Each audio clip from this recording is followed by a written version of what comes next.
Москва шаарынан Казакстанга ишенимдүү кирди чыкты кызматы өз ишин баштады. Биз күн сайын саат 13:00 жөнөп кетебиз.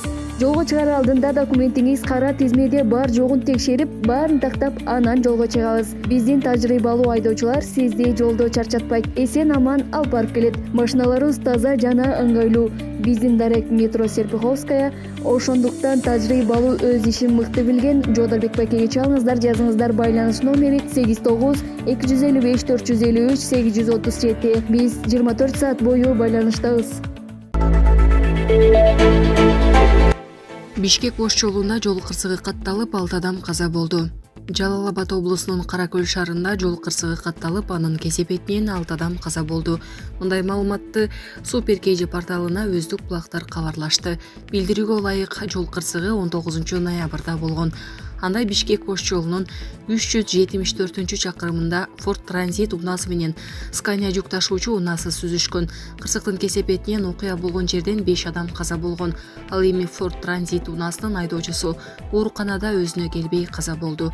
Бул боюнча Жалал Абад облустук жол кыймылынын коопсуздугу боюнча башкармалыгына кайрылганыбызда бир аздан кийин маалымат беришерин билдиришти. Булак Супер KG. Бешөө бир районунун тургундары Ош Бишкек унаа жолундагы кырсыкта каза болгондор тууралуу маалымат.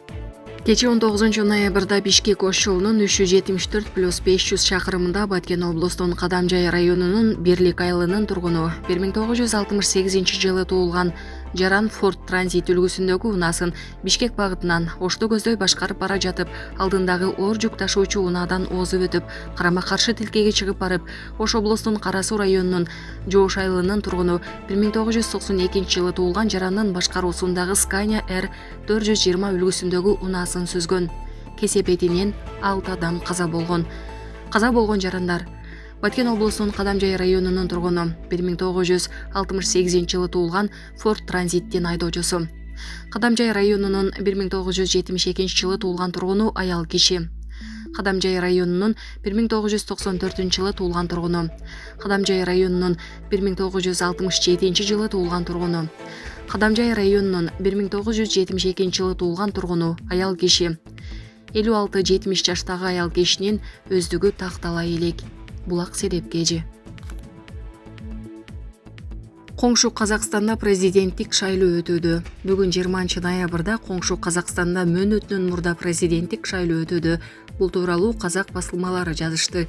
Жергиликтүү убакыт боюнча саат 7:00 өлкө боюнча 8162 шайлоо тилкеси ачылды. Ошондой эле 11 чет өлкөдө 12 шайлоо участкасында добуш берүү башталды. Жалпысынан өлкө боюнча 10101 шайлоо тилкеси ачылып, 53 өлкөдө 68 шайлоо тилкеси иштейт. Добуш берүү саат 20:00 чейин уланат. Жалпысынан шайлоого 11.800.000 казакстандык катыша алат. Шайлоого учурдагы президент Касым-Жомарт Токаев, ошондой эле Нурлан Аусбаев, Мейрам Кажекен, Жугули Дайрабаев, Каракат Абден, Салтанат Турсунбекова аттуу талапкерлер катышууда. Ошондой эле бюллетендерди баарына каршы деген графа бар. Булак Супер KG. Вашингтон Пост. Зеленский Вашингтондун башын айлантууда. Украина президенти Владимир Зеленский АКШны өлкөнүн улуттук кызыкчылыктарына каршы келген чечимдерди кабыл алууга мажбурлоодо. Бул тууралуу Вашингтон Пост басылмасынын серепчиси Дэвид Игнатиус жазганын РИА Новости кабарлады. АКШ менен Киевдин ортосундагы мамилеге көз чаптырып көрөлү. Зеленский өзүнүн колдоочусун, тагыраагы Вашингтонду өлкө кызыкчылыктарына туура келбеген иш-аракеттерди жасоого түртөдө деген ал. Игнатиустун ою боюнча Байдендин администрациясы Украинага аскердик жардам берип, ошол эле учурда АКШ менен Россиянын ортосунда чыр-чатак чыгып кетүүсүн болтурбоого аракет кылууда. Макаланын автору сөз соңунда Джо Байденди Кошмо Штаттарды коргоого, өзөктүк согуш чыгып кетүүсүнө жол бербөөгө чакырган. Владимир Зеленский 8 ноябрда Киевди Россияга сүйлөшүүгө түртүп жатышат деген маалыматтан кийин диалог үчүн жаңы шарттарды атаган. Алар аймакта бүтүндүктү калыбына келтирүү, буу уставына урмат менен мамиле жасоо, келтирилген зыяндын ордун толтуруу, аскер кылмышкерлеринин ар бирин жазалоо жана мындай окуя кайталанбайт деген кепилдик. Ошол эле маалда Зеленский Украинанын коопсуздук кеңешинин РФ президенти Владимир Путин менен сүйлөшүүгө мүмкүн эмес деген чечимин ишке киргизүү жарлыгына кол койгон. Буга кошумча Украина Россиянын башында Путин турганда эч кандай сүйлөшүүлөргө барбай турганын да билдирген. Москва ага жооп берип, Россия сүйлөшүүлөргө ачык экенин айтып, бул үчүн эч кандай шарттарды койбой турганын белгилеген. Булак Спутник KG. АКШда Украинага жардам көрсөтүүгө каршы болгондор көбөйө баштаганы айтылды. АКШда Республикачылар партиясы арасында Киевке аскердик жардам көрсөтүүгө каршы болгондордун саны өсүүдө. Бул тууралуу Американын мурдагы президенти Джордж Буштун атайын жардамчысы Майкл Алленин айтымына таянып, Политика басылмасы жазды. Учурда республикачылардын 48% Америка Украина үчүн ого эле көп нерсе жасап жатат деп эсептейт. Белгилей кетсек, мартта булардын саны болгону 6 эле деген Ален. Анын айтымында аталган партиянын өкүлдөрүнүн көбү Киевке жардам көрсөтүүгө каршы добуш берип, айрымдары аны убадалашууда. Кокус жакын арада АКШда экономикалык өсүү темпи басаңдаса, анда Украинага каражат бөлүүгө каршы добуш берүүнү каалагандардын саны мындан да өсөт деген ал. Республикачылар партиясынын мүчөлөрү буга чейин Байдендин Киевке көрсөткөн финансылык жардамын бир нече ирет сындашкан.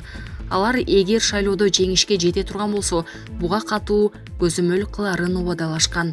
Булак Спутник KG.